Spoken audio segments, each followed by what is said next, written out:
Viral aksi penipuan barcode kris kotak amal masjid disabotase dengan yang palsu.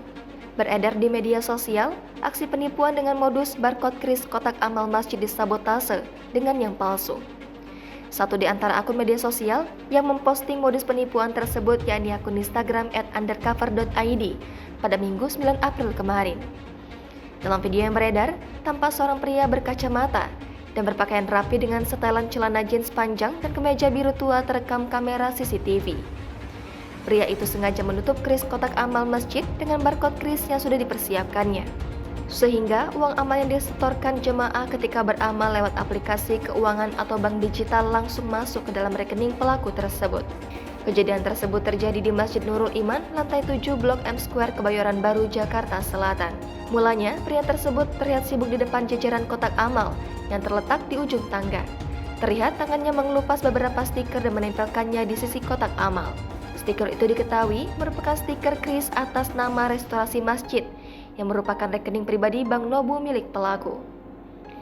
Tak hanya melakukan aksinya di Masjid Nurul Iman, Blok M Square, pelaku itu pun disebutkan melakukan aksi serupa di Masjid kawasan Kalibata, Pancoran, Jakarta Selatan. Tak hanya itu, dalam unggahan akun @redasamudra melalui statusnya membeberkan sejumlah fakta yang diperoleh dari warganet. Para warganet itu mengaku menjadi korban penipuan pelaku yang disebut warga Medan berinisial MIML.